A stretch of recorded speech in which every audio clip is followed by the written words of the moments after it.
প্রিয় দর্শক, আপনাদের নিশ্চয়ই মনে আছে এবছরের 17 ফেব্রুয়ারি তারেক রহমানের সরকার দায়িত্ব গ্রহণ করেছিল। মানে 12ই ফেব্রুয়ারি নির্বাচন হয়েছিল, তাদের বিজয় হলো, তারপর শপথ গ্রহণ সব মিলিয়ে 17 তারিখে দায়িত্ব হস্তান্তর হলো। সেভাবে হিসেব করলে আজ 16 আগস্ট, 180 দিন পার হয়ে আরও একদিন হয়ে গেছে। মানে আজকে 181তম দিন চলছে। এবং আমরা জেনেছিলাম, তখন তারেক রহমান সাহেব নিজেই ঘোষণা করেছিলেন, উনি 180 দিনের একটা লক্ষ্যমাত্রা নির্ধারণ করেছিলেন যে 180 দিনে তিনি কিছু করে দেখাবেন। এবং আমরাও মনে করি যে হয়তো খুব শিগগিরই উনি একটা জনগণের সামনে আসবেন, একটা প্রেস ব্রিফিং করবেন, অথবা প্রেস কনফারেন্স করবেন, অথবা জাতীয় উদ্দেশ্যে ভাষণ দিবেন, কিছু একটা করবেন, করে উনি জানাবেন যে এই 180 দিনে উনি কি কি করতে চেয়েছিলেন এবং কি কি করতে পেরেছেন। আমরা প্রত্যাশা করব যে উনি বলবেন এই 180 দিনে তার সরকারের কি রিপোর্ট কার্ড, এটা আমরা একটু দেখতে চাই যে কোন কোন ক্ষেত্রে উনি ভালো করেছেন, কোন কোন ক্ষেত্রে উনি খারাপ করেছেন, কোন কোন ক্ষেত্রে ভালো করার জন্য কাদেরকে উনি প্রশংসা করবেন এবং কারা খারাপ করেছেন তাদেরকে উনি নিন্দা করবেন অথবা তাদের দায়িত্ব থেকে সরিয়ে দেবেন। আমরা আশা করব যে উনি সবচেয়ে কম ভালো যারা করেছেন অথবা যারা খারাপ করেছেন, যাদের নিয়ে সমালোচনা হয়েছে, যাদের ব্যাপারে সাধারণ মানুষের মধ্যে এক ধরনের রিজার্ভেশন তৈরি হয়েছে, তাদেরকে উনি দায়িত্ব থেকে সরিয়ে দেবেন। অনেক বড় দল, অনেক নেতা আছে এই দলে। এমপি সাহেব আছেন প্রায় 209 জন তো নির্বাচিতই হয়েছেন, তারপরে আরও আছে 35-36 জন যা নাকি নারী নেতৃত্ব এসেছেন। কাজে অনেক নেতাও আছেন। আপনি নিঃসন্দেহে ঘুরিয়ে ঘুরিয়ে অন্য কাউকে দিয়ে ট্রাই করতে পারেন। যদি এটা আপনি করেন, আমি মনে করি আপনার মন্ত্রিসভার উপর আপনার একটা নিয়ন্ত্রণ প্রতিষ্ঠা হবে। নয়তো তারা মনে করবে এই যে এই লোক তো কিছু বলে না, আমি ভালো করি আর বন্ধ করি, কেউ কিছু বলে না। এটা কিন্তু আসবে। কাজেই আমরা আশা করব 2-1 দিনের মধ্যেই ওনার কাছ থেকে সেই ধরনের একটা রেসপন্স পাওয়ার। এবং আমি আসলে আশা করেছিলাম যে উনি হয়তো এই প্রস্তুতিটা আর একটু আগে নেবেন এবং 180তম দিন পার হওয়ার পরেই উনি জনগণের সামনে আসবেন। কিন্তু এখন মনে হচ্ছে যে উনি একটু দেরি করছেন। মানে হয়তো সেভাবে প্রস্তুতিটা ছিল না, হয়তো সেভাবে চিন্তা করেননি। তবে এই চিন্তা না করাটাও, ঠিক সময়ে প্রকাশিত করা না করাটাও, এটাও আমি মনে করি যে এটা খুব একটা ভালো উদাহরণ তৈরি হলো না। যাই হোক, তারপরও আমরা আশা করব যে উনি খুব শিগগিরই একটা কিছু বিশ্লেষণ দেবেন। তো এর মধ্যে আমরাও কিন্তু কিছু করেছি। আমরাও কিন্তু সরকারের একটা রিপোর্ট কার্ড তৈরি করেছি। হয়তো আপনারা বলবেন যে বেটা জনগণ তুই কে সরকারকে বিচার করার? সমস্যা কি জানেন? সরকারে যারা থাকেন তারা সব খুব জ্ঞানীগুণী লোক, তারা খুবই ক্ষমতাধর লোক, তারা চাইলেই অনেক কিছু করতে পারেন। কিন্তু সমস্যাটা হচ্ছে যে নির্বাচিত হওয়ার জন্য, সরকার গঠন করার জন্য এই লোকগুলিকে আমাদের মতো সাধারণ মানুষের কাছে এসে ভোট ভিক্ষা করতে হয়, ভোট চাইতে হয়। যদি নির্বাচন ব্যবস্থাটা ঠিক থাকে তাহলে আমরাই নির্ধারণ করি যে আপনাদের কোন কাজটা ভালো হয়েছে, কোন কাজটা খারাপ হয়েছে। এই জন্য আমরা কিন্তু প্রতিদিনই প্রস্তুতি নেই, আমরা কিন্তু প্রতিদিনই আলোচনা করি, আমরা প্রতিদিনই বলি আপনার এই কাজটা আপনারা ভালো করতে পারেননি। আবার যেগুলো ভালো হয়েছে সেগুলো ভালো হয়েছে, সেগুলো নিয়ে খুব একটা আলোচনা করি না। এই কারণে কি আমরা ধরেই নেই যেগুলো ভালো করেছেন ওটা করেছেন, কিন্তু ভালোর চেয়ে মন্দ কাজের সংখ্যায় যেহেতু বেশি, কাজে এগুলো নিয়ে আলোচনা করতে হয়। আমি তেমন কিছু না, আমি কিন্তু দুটো প্রসঙ্গ নিয়ে আজকে আলোচনা করব, যে দুটোতে ওনারা ভালো করতে পারেননি বলে আমি মনে করি। সেটা হলো জ্বালানি খাত এবং আইন শৃঙ্খলা। এই দুটোতে মিজারেবলি ফেল করেছেন। দেখেন, আইন শৃঙ্খলার একটা মাত্র ঘটনা বলি। কালকে আমরা দেখলাম 15 তারিখে এই 32 নম্বরের সামনে যে ঘটনাগুলি ঘটলো, এক ভদ্রলোক যার কোনো ঠিকানা নাই, যার শুনে একাধিক এনআইডি আছে, নানা রকম কথাবার্তা এবং যেগুলি তার সম্বন্ধে তথ্য আসে, মানে আমার মনে হয় যে উনি একদম গুরুত্বহীন ব্যক্তি বলতে যা বোঝায় এই লোকটা হয়তো তাই। সেই লোকটা শত শত পুলিশের সামনে যাকে ইচ্ছা তাকে পিটালো, চট থাপড় মারলো, কিল ঘুষি মারলো, ঝাড়ু দিয়ে পিটালো। পুলিশ তাকিয়ে তাকিয়ে দেখলো, পুলিশকে একজন সাংবাদিক জিজ্ঞাসা করলো, আপনারা এটা কেন করতে দিচ্ছেন? পুলিশ বলতেছে আমি দেখছি। ওই সাদ্দাম নামের দেখলাম এক ভদ্রলোক, পুলিশের উপকমিশনার শুনলাম, মানে এরকম ব্যক্তি কি বললেন, আমি কোনো কথাগুলো আগা মাথা বুঝলাম না। এবং ওনার এই বক্তব্যের কারণে পুরো পুলিশ, তাদের উপর মানুষের ধারণাটা কি দাঁড়ালো। একজন লোক, একটা মহিলা, দুই বোন আর কি, ওনারা এসেছিলেন বঙ্গবন্ধুর প্রতি শ্রদ্ধা জানাতে, তাদেরকেও হেনস্থা হতে হলো, পুলিশে ধরে নিয়ে গেল। আমি একটা জিনিস বুঝি না, এই মব দিয়ে তো ইউনূস সরকার দেশ চালিয়েছে। ইউনূস সরকার মনে করেছে মানুষের মধ্যে একটা ভীতি তৈরি করে তারা দেশটা শাসন করবে, এবং ভীতি তৈরি করার জন্য তাদের প্রধান অস্ত্র ছিল মব। যাকে তাকে যখন তখন যেখানে সেখানে তারা চট থাপড় মারতে পারত। আমরা দেখলাম এখানে আমি ভেবেছিলাম যে ইউনূস সরকারের পর যখন একটা বিএনপি সরকার আসছে, একটা গণতান্ত্রিক সরকার আসছে, তারা বোধহয় মবটাকে আর সহ্য করবে না। কিন্তু 15 তারিখে ঘটনায় দেখলাম তারা মবটাকে কেবল সহ্যই না, রীতিমতো প্রশ্রয় দিল। মানে এইভাবে যদি চলতে থাকে তাহলে আইন শৃঙ্খলার প্রতি মানুষের একদম শ্রদ্ধা থাকবে, এবং আইন শৃঙ্খলা রক্ষাকারী যে বাহিনী, তাদেরকে যারা চালায়, যে স্বরাষ্ট্র মন্ত্রণালয়, তার উপর কোনো ভরসা থাকবে মানুষের? এই মবটা কিন্তু আজকে থেকে না, আরও মানে এই সরকার আসার পরে তারা মবের রাশি টানতে পারেনি। এটি মিজারেবলি ফেল করেছে এই জায়গাটা। দ্বিতীয় যে জায়গাটা ফেল করেছে এই গভর্নমেন্ট, সেটা হলো জ্বালানি, মানে জ্বালানি, বিদ্যুৎ, এই দুটো ক্ষেত্রে। আমরা দেখেছি দুদিন আগে এই জ্বালানি এবং বিদ্যুৎ মন্ত্রী তিনি বলেছেন যে ওনার অপেক্ষা করা ছাড়া আর কোনো উপায় নাই, বরঞ্চ এখন লোড ম্যানেজমেন্ট ওনাকে করতে হবে, লোডশেডিংটা করে ম্যানেজমেন্ট করবেন।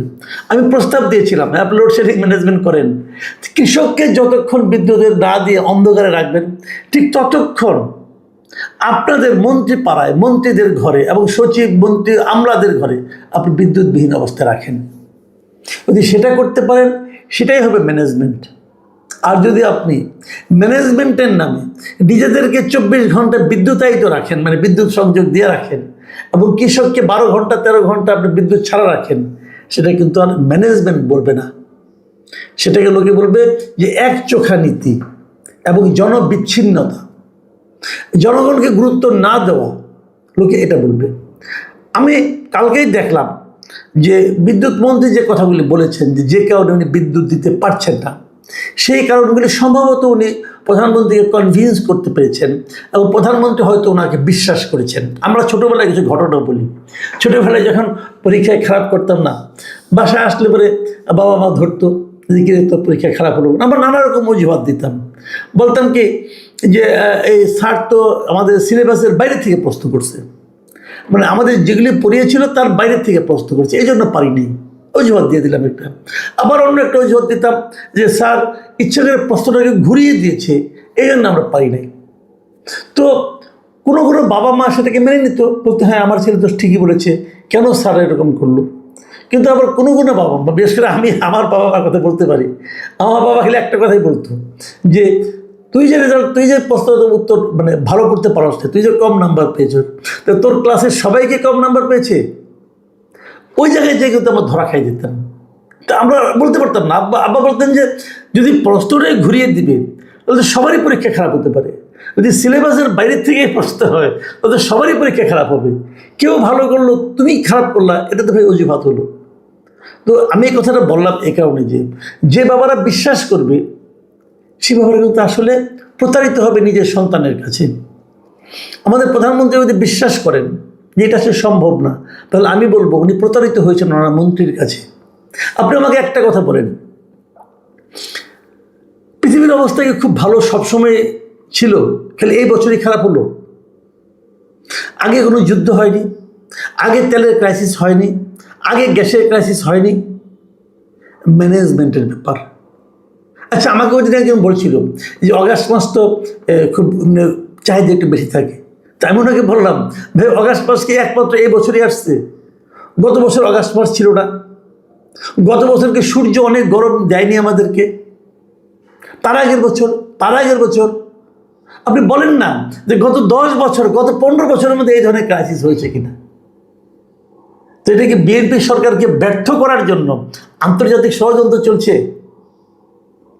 আমি জানি না, আমি কিন্তু অত এক্সপার্ট না, আমি সাধারণ মানুষ, আমি সাধারণ মানুষের প্রশ্নটাই করছি। একটা সিএনজি চালক, থ্রি হুইলার যারা চালায়, তাদের কাছে যে জিজ্ঞাসা করেন গ্যাসের কি অবস্থা, তারা কিভাবে গালাগালি করে শুনেন একটু। আমি মাননীয় প্রধানমন্ত্রীকে বলবো যে আপনি আপনার লোকজনকে পাঠিয়ে বলেন যে ওই গালাগালিগুলো রেকর্ড করে নিয়ে আসো, আমি একটু শুনি, দেখি আমার সহ্য ক্ষমতা কী পরিমাণ। একটু বলেন না ভাই। আপনি তো এখানে স্তুতি শুনছেন, আপনি কেবল অজুহাত শুনছেন। স্তুতি এবং অজুহাতে বিশ্বাস করবেন না প্লিজ, তাহলে প্রকৃত সত্য থেকে আপনি দূরে সরে যাবেন। দেখুন, আজকে দেখলাম আমাদের অর্থমন্ত্রী আমির খসরু মাহমুদ চৌধুরী, তিনি একটা কথা বলেছেন। আমি একটা নিউজ বলি, উনি কী বলেছেন। নিউজটা হলো, আমাদের হাতে কোনো জাদু নেই, সময় লাগবে 2 বছর। গ্যাস সংকট নিয়ে অর্থমন্ত্রী, ভেতরে আর পড়ার রুচি নাই। আমি শিরোনামটা পড়লাম, এটা মানব জমিন পত্রিকার শিরোনাম। মানে উনি বলতে চাচ্ছেন যে 2 বছর সময় লাগবে, আমার হাতে কোনো জাদু নাই। তো জাদু নাই, তাহলে মঞ্চে উঠেছেন কেন? ওটা তো জাদু দেখানোর মঞ্চ, ওখানে গিয়েছেন কেন আপনি? আপনার উপর ভরসা করে তো আপনাকে ওখানে পাঠিয়েছে, আপনি পারবেন, আপনি তো পারেন নাই। কেন পারেন নাই এই কাহিনী ভাই আমাকে শোনায়েন না। আপনি দায়িত্ব নিয়েছেন, আপনি কিভাবে পারবেন, কিভাবে পারা সম্ভব, এটা আপনাকে উদ্ভাবন করতে হবে, আপনাকে খুঁজে বের করতে হবে। আপনি 2 বছর বললেন, 2 বছরকে দেশের মানুষ না খেয়ে থাকবে, 2 বছরকে দেশের মানুষ গ্যাস চালাবে না, 2 বছর দেশের মানুষের গ্যাস লাগবে না।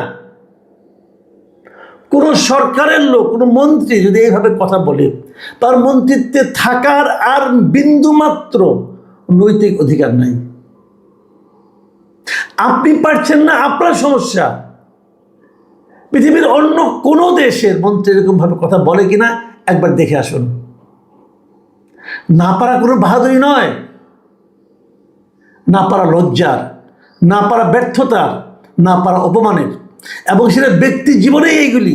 আর যখন সমষ্টিগত জীবনটা আপনার উপর নির্ভর করে, তখন আপনার ওই পদে থাকার আর কোনো অধিকার নেই।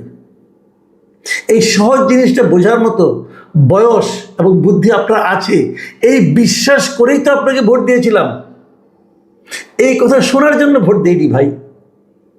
প্রধানমন্ত্রী একটা ভালো কথা বলেছেন, আমি ওনাকে ধন্যবাদ দিচ্ছি। উনি বলেছেন এই যে সংকটটা আমাদের আছে, এই সংকটটার কোনো বিকল্প যদি সমাধান থাকে তাহলে আপনারা আসুন। দেখুন, প্রধানমন্ত্রী কি গতকালকে উনি বলেছেন এই কথাটা, যে দেশের বিদ্যুৎ ও গ্যাস সংকট সমাধানে অন্য রাজনৈতিক দল সরকারের চেয়ে ভালো পরিকল্পনা দিলে তাদের পরিকল্পনা গ্রহণ করা হবে এবং বাস্তবায়নও করা হবে। তারপরে আরেকটা লাইন বলেছেন যে কেবল জনগণকে বিভ্রান্ত করতে, অপপ্রচার ছড়ালে জনগণের কাছেই তাদের ক্ষমা চাইতে হবে। খুব ভালো কথা বলছেন আপনি, আমার খুব পছন্দ হয়েছে। তারও আগে দেখলাম আপনি বিদ্যুৎ সংকটের জন্য জনগণের কাছে ক্ষমা চেয়েছেন, ওটাও আমার কাছে ভালো লেগেছে। উনি দেশ জুড়ে যে তীব্র গ্যাস ও বিদ্যুৎ সংকটের জন্য জনগণের যে ভোগান্তি হচ্ছে, এই জন্য উনি সকলের কাছে আন্তরিক দুঃখ প্রকাশ করেছেন ও ক্ষমা চেয়েছেন। ভালো, এটা আমি শুনতে পছন্দ করেছি এবং আমি মনে করি যে এটা প্রধানমন্ত্রী একজন সেন্সিবল মানুষের এটাই হওয়া উচিত ক্যারেক্টার। তারপরে উনি যে মানে বিরোধী দলের কাছে যে পরামর্শ চাইলেন যে আপনারা যদি আমাদের চেয়ে ভালো করতে পারেন, ভালো কোনো পরামর্শ থাকে আমাদের কাছে নিয়ে আসেন, এটাও আমার কাছে ভালো লাগছে। কিন্তু সম্পূর্ণ না, এটা নিয়ে একটু বলি 2-1টা লাইন। সেই লাইনটা হলো, আমরা মাঝখানে শুনেছিলাম যে বিরোধী দল নাকি, বিরোধী জোটে তারা নাকি একটা নাকি ছায়া মন্ত্রিসভা করবে, সেটা হয় নাই। তাদেরকে জিজ্ঞাসা করতে চাই, আপনাদের ছায়া মন্ত্রিসভার জ্বালানি মন্ত্রী কে? তার কাছ থেকে একটা পরামর্শ আমরা চাইতেই পারি। কিন্তু তারও চেয়ে বড় কথা, প্রধানমন্ত্রী যে কথাটা বলেছেন, হয়তো এতে কেউ আসবে না, অথবা আসবে কিনা আমি জানি না, আসলে আসতেও পারে। এর জন্য তো অপেক্ষা করার কোনো প্রয়োজন নাই। এটা বলে হয়তো আপনি বিরোধী দলকে জব্দ করেছেন, কিন্তু জনগণের ভোগান্তি কি এতে কমবে? এই কথাটা বলেন। তা তো কমবে না। আপনাকে তো জনগণের ভোগান্তি কমানোর ব্যবস্থা করতে হবে। আপনি বলছেন যে করার কোনো পথ নাই। আপনি সবাইকে ডাকেন, দেশের যত এক্সপার্ট আছে সব এক্সপার্টদের ডাকেন, আপনি চামচাদের বাদ দেন। চামচারা পারে নাই, চামচাদেরকে বলেন তোমরা আপাতত একটু দূরে থাকো, আমি অন্য অন্য এক্সপার্টদের ডাকি। এমনকি অন্তর্বর্তীকালীন সরকারে যারা ছিল এক্সপার্ট তাদেরকে ডাকেন, এমনকি প্রয়োজনে আওয়ামী লীগ আমলে যারা ছিল তাদেরকে ডাকেন। কারণ ডাকবেন এই কারণে যে ওরা কিন্তু ভালো চালিয়েছে, অন্তর্বর্তীকালীন সরকারও ভালো চালিয়েছে। ডাকেন না, ডাকলে অসুবিধা নাই, তাদের কাছ থেকে পরামর্শটা নেন। আপনি যদি মদ দিয়ে সবাইকে ওই ওরকম জুলফিওয়ালা বাবিওয়ালা লোক দিয়ে মানুষজনকে পিটিয়ে মানুষের মধ্যে আতঙ্ক তৈরি করেন, তাতে আপনার দেশের মানুষের ভোগান্তি থেকে মুক্তি দেওয়ার যে পদ্ধতি, সেই পদ্ধতি আবিষ্কৃত হবে না। আমি অনুরোধ করবো সবাইকে ডাকেন, ডেকে কথা বলেন, যারা এক্সপার্ট বিভিন্ন দল মতো নির্বিশেষে বলেন যে যারা আছেন এক্সপার্ট সবাই আসেন। ওই আপনি চামচাদেরকে বলেন না, এক্সপার্টদের ডাকেন। তখন চামচারা করবে কি, তারা খালাতো ভাই মামাতো ভাই যেগুলো আছে অনুগত তাদের নিয়ে আসবে, এবং তারা আসবে খালি ইয়েস স্যার বলার জন্য। ইয়েস স্যার দিয়ে দেশ চলবে না। পৃথিবীর কখনোই ইয়েস স্যার দিয়ে কোনো সাফল্য আসে নাই। সেরকম লোক নিয়ে বসেন, আমার ধারণা আপনাকে খুব শিগগিরই আর দ্বিতীয়বার ক্ষমা চাইতে হবে না। প্রিয় দর্শক, এখন এ পর্যন্তই। আল্লাহ হাফিজ।